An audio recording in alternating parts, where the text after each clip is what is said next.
good evening. Tonight's vlog I will cook a champorado. Champorado is made up of rice. So that's why I prepare the rice, the chocolate cocoa because we don't have a stock of the the tablilla. It's called tablet cocoa. This is a powder cocoa. It's a powder cocoa too, guys. And then need also the sugar and then the milk. And then that's it, guys. So stay tuned lang, guys.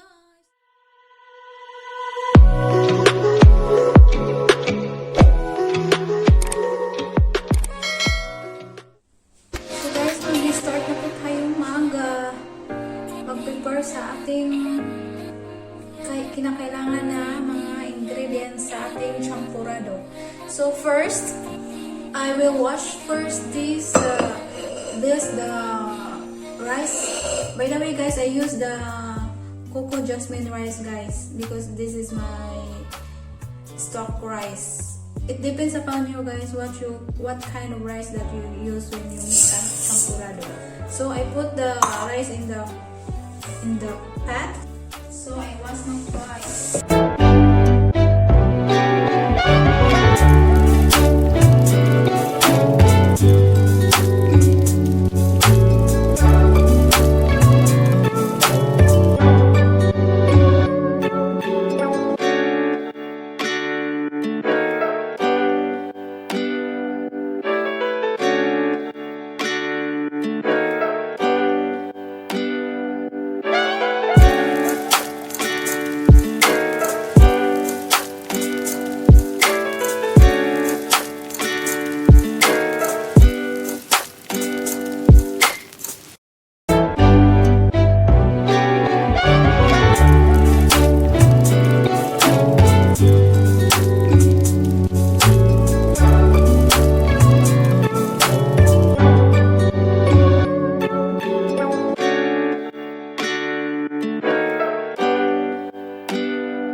like this.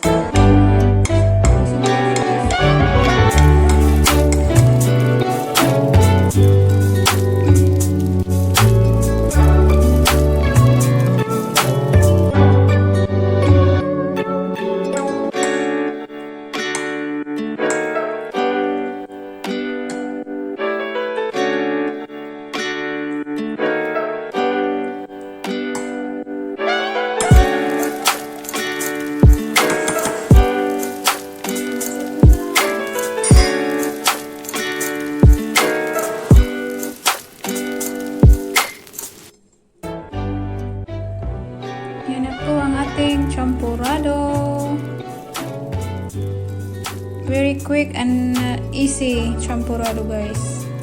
Okay, try nyo din, guys. Madali lang siya, guys, talaga, guys. Para sa malamig na panahon, guys, dapat mag-champorado ang mga inday. Thank you for watching, guys. Bye-bye. See you in my next vlog.